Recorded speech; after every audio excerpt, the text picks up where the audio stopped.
Welcome to my channel. My name is Jocelyn Renee, and you can think of me as your digital loctician.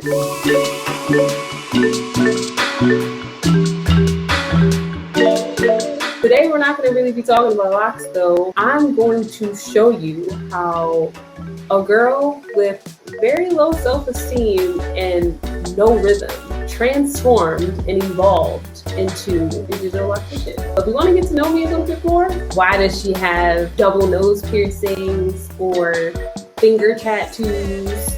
Or what college did I go to? How did I even get into hair? Those are some of the things you've been wondering about me. Grab some water, sit back, and let's just kick it. So if I'm being truly honest and transparent, back in,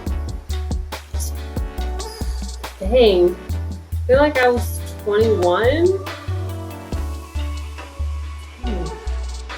Yeah, I guess it's been 10 years ago.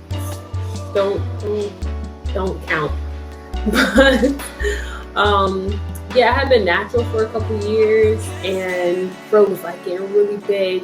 And I was like, look, either I'm about to do a big chop or I'm gonna lock my hair. And my boyfriend, now husband, he had locks then and now.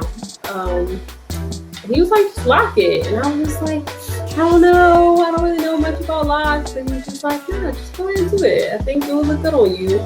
In true Jocelyn fashion. I was like, well, if I'm going to do locks, I'm going to get sister locks. So I was inspired to start growing my locks so that I could learn something new about my hair. Yeah. What would you change about this set of locks? You know, I want to say the only thing I would change is like making them thicker. Yeah, other than that, I'm really happy with this set of locks, and I don't intend to take them down to necessarily make them thicker, although I'm not opposed to taking them down and making them thicker. Don't put any ideas in my head. Ooh. Where did your passion for locks begin?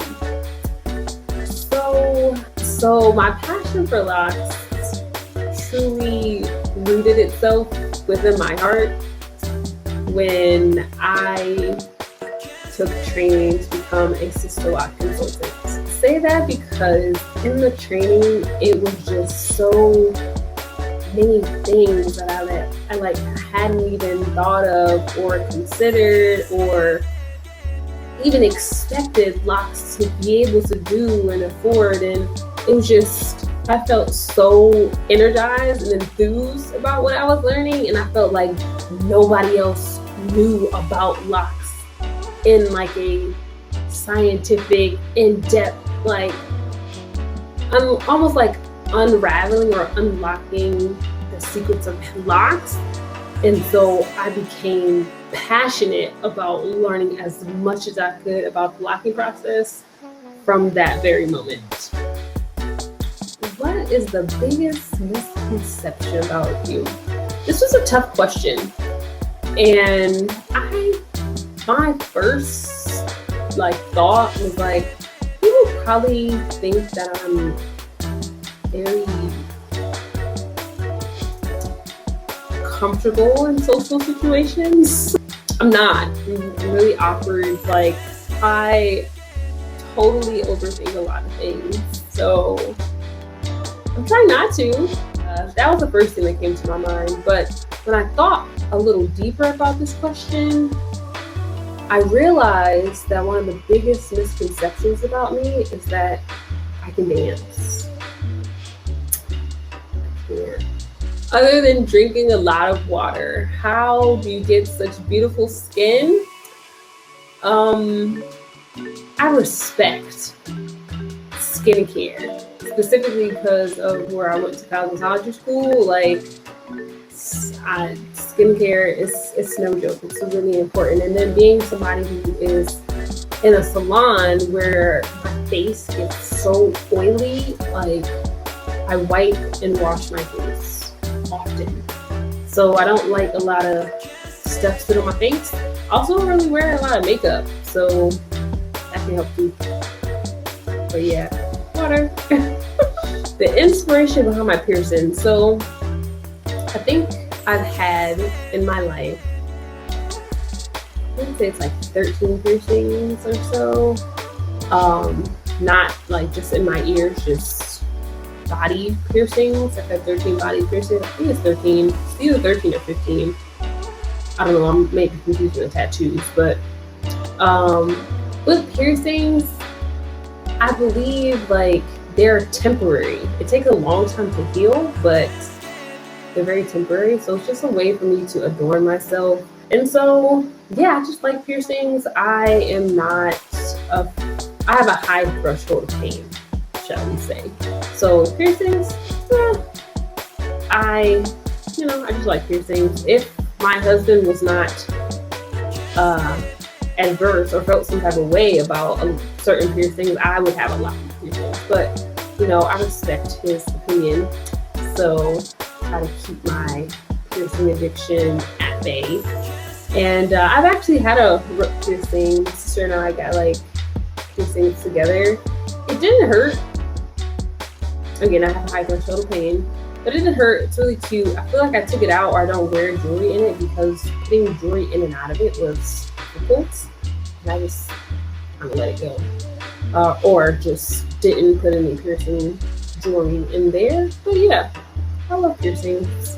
Ooh, favorite book and what food could you eat every day and not get tired of?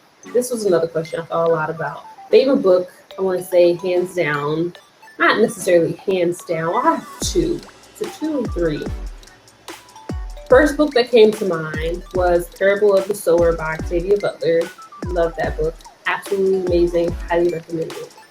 Second book that comes to mind is Souls of Black Folk by W.E.B. Du Bois. You gotta read that book. Like, you have to read that book. I don't care how long it takes you. It took me like a year to read that book, like to get all the way through it. Highly recommend that book. Next book that comes to mind is Autobiography of Malcolm X. Also highly recommend that. And then the fourth book, probably my fourth favorite, would have to be The Children of Blood and Bone. Also, amazing book. And as far as the food, and funny story, I want to say we were at the pediatrician and she asked the kids, which one? I feel like she asked my daughter first what her favorite food is, just kind of like gauge their diet. And when she said pancakes, I was like, I failed you as a parent. Like, you're not eating you don't have like a well-balanced like a vegetable or something. Like, your favorite food is a pancake? Oh my gosh. And then I thought about what my favorite food was, and it's pancakes. So I feel like she got it honest. So pancakes for sure. What made you decide to do the micro sessions? And by micro sessions, I am assuming you mean our lives on Thursdays, which I love doing. And what I get out of it is connecting, learning what or where you are in your journey, how I can better serve you with my content and with my content, like videos and blogs, podcasts coming soon. And also, like, personally for me, I get practice with my speaking. However many weeks ago when I first started doing this, I could not articulate a complete thought the way I can now without slipping up or, just second guessing myself in my mind before it comes out. So then it comes out kind of like jumbled. Now I feel like I'm in a better place of my public speaking. And a fun fact, I actually used to be the president of Toastmasters, which is like a public speaking organization, because I really, really love public speaking. But then, I don't know. Well, I do know what happened. But yeah, I fell off. So now it makes me feel energized and as if I'm operating as my best self when I show up to speak publicly in front of sometimes hundreds of people on live. So I love it. I really do. Hey, how many children do I have? I have 2 beautiful children, and I've been married to my husband for 7 years. It'll be 7 years this year. We have been together or known each other for 11 years. Crazy. And I enjoy being married and parenting with my husband. Like, yes, if, you know what I'm saying, he was by it, we would have some more babies, but I'm gonna chill. What's on your bucket list? So, you know, I won't say I never, but in recent memory, I have not thought about, put together, consider a bucket list, but I do know my purpose. And so I strive to fulfill my purpose on a daily basis. And so operating in my purpose, however that may look for that day or that time, is what I can say fulfills me if I were to kick the bucket. Knowing that I am fulfilling my purpose on a consistent basis and always striving to fulfill my purpose. Yeah, what's on your bucket list? Like, you're watching, what is something that you feel like you want to do or accomplish before, you know, your time expires here on this earthly plane? Let me know in the comments. What does self-care look like for you or for me? Besides the obvious. I feel like obvious is like, for me, self-care looks like yoga. So consistently practicing my yoga. It looks like meditation, at least 15, like 30 minutes of meditation. I'm really showing up for myself. And it also looks like reading. I can get one of those 3 things in, like I feel fulfilled and I feel like I'm operating or treating myself. And so that is definitely self-care. Also saying no, like boundaries, that's definitely self-care. And I'm realizing that more and more every day as I get older. No, nah, nope, can't do it.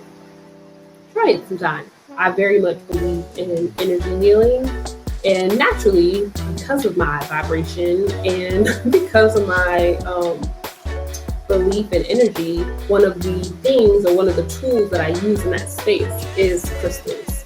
So yes, and you'll see them in my hair or in the jewelry, which neither one of I have one right now, but there's crystals everywhere around me for sure. My tattoos. So fun fact, I wouldn't say regret, but if I could go back, I would not have 80% of the tattoos that I have right now. I got my first tattoo when I was definitely under the age of 18. If I could go back and tell myself something about tattoos, I would definitely encourage myself to wait until I was at least 21 before getting a tattoo. Like, just the way my view on life and my perspective, my self-esteem and my perspective of my own body image shifted between like teenage years and early 20s. It's like night and day. So I would totally I would just change so much. But yeah, I have like, I want to say again, like 15 tattoos. Most of them are really, really big. Really big. So yeah, I would definitely switch them all up. The dream catcher that is on my arm, I feel like it's on this arm, it just reminds me, because of my ancestors, I deserve to follow my dreams. So that's the dream catcher there. But the other tattoos, we're not gonna get into those. Okay, a couple more questions. how long did it take you to build a following for my brand? So I never really came into this space trying to build a following. I was like one of those natural hair bloggers who just sharing about my hair online, and then somehow or another people started following me and it just kind of like built on itself. So I feel like I didn't really, so I want to say that was for probably like 5 years or so. The latter 5 years, or maybe 6 years at this point, I was trying to be intentional about building a following, but also not really have any goals in mind. So can I really say that I was trying to build a following? Not really, but now I am. So like, if you haven't hit subscribe, go ahead and hit that subscribe button. Like, I would love for you to join me on my journey. But before that, it was just like, I just wanted to edit videos and I just wanted to talk about hair, and that was it. And so, yeah, I feel like it's just naturally cultivated, and I'm grateful for that. Ooh, this is a great question. How do you balance work and family? Being an entrepreneur and family, it's a constant space that I'm growing in. Consistent, constant. It's an area that I'm always growing in and learning something new. Now I'm in a space where, again, I can establish healthy boundaries and honor them. So that helps a lot with balancing, and also knowing that I want, or not even that I want, knowing that my children deserve to see what it looks like to build something that you're passionate about, that you want to do from the ground up and maintain that and do the hard things while also doing fun things and everything that comes with it. For me, it's very important. So I just try to stay present as possible in their upbringing and my parenting and my marriage and my business whenever the priority for either one of those things calls me. But I am definitely a workaholic, so I'm trying to get over that. Were there times when I was discouraged? This is a time that I'm actually discouraged. So yes, there are often times where I am discouraged and feeling like I'm not doing enough, haven't done enough, or things are not going as I feel like they should be. But the reality is things are often or always occurring as they need to be. You know, it's that funny thing called divine timing. So yeah, there are a lot of times, a lot of highs and lows with entrepreneurship, with self-development, personal growth. And so those things for me, they parallel. So when I'm showing up for myself, I feel like I'm not necessarily showing up for my business. And when I'm showing up for my business, I feel like I'm not showing up for myself. So right now I'm in a space of like trying to learn to do those together. And it can be discouraging sometimes. But what I'm doing in 2021 is to keep just showing up. Okay, 2 more questions. What started your journey to getting licensed to do hair? I was 9 when I first learned how to cornrow. And much like when I first learned about the sister locking hair system, I was just intrigued and just enamored with just the mechanics, the everything about it. And I just wanted to know more. And so from the age of 9, like hair became part of me. So I worked in a salon from the time I was preteen till now. Essentially, I had a couple times off, but not much.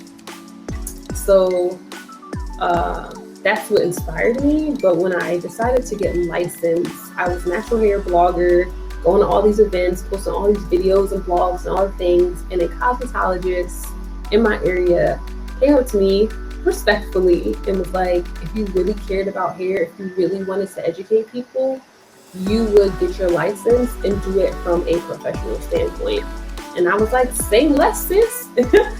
And thus began my journey into cosmetology science and evolved into certified loctician training and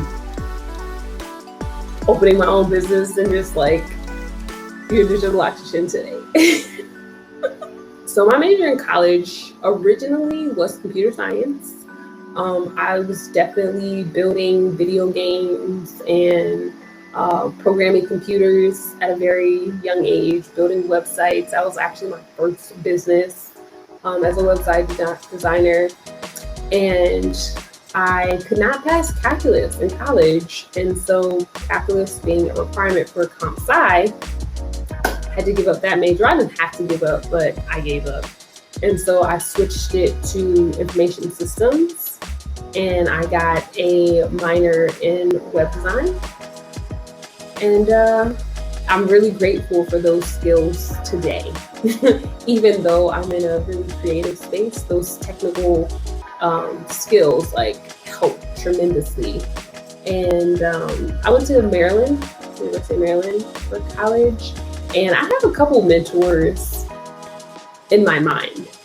I don't think any of them actually know they're my mentors. Like, we haven't officially defined a mentor-mentee relationship, but they're my mentors. And so I strive to pour into them if I can. And they definitely have poured into me so much. So I have a few mentors in the industry right now. And last question, what advice would the me today give to the me who was just starting out? That's a great question. I would say, Jocelyn, you have everything you need. It's already there within you. It's already there. Before you start looking outside of yourself and invalidating your ideas, your thoughts, or asking people who don't have your vision to tell you you have good vision, just do it. Fail. Keep failing, because in every failure, there's a lesson that's going to make you better, and you are going to grow beyond your wildest dreams. But it's all going to stem from your belief in yourself. And get you an accountant and a lawyer right now. Is what I would say to her. Is what I would say to me. Because this entrepreneurship journey has been so wild. But I'm so grateful for it. And I would also tell her one more thing. Sis, you rest. You do not, I repeat, you do not have to earn rest. You deserve rest. So just, go to sleep.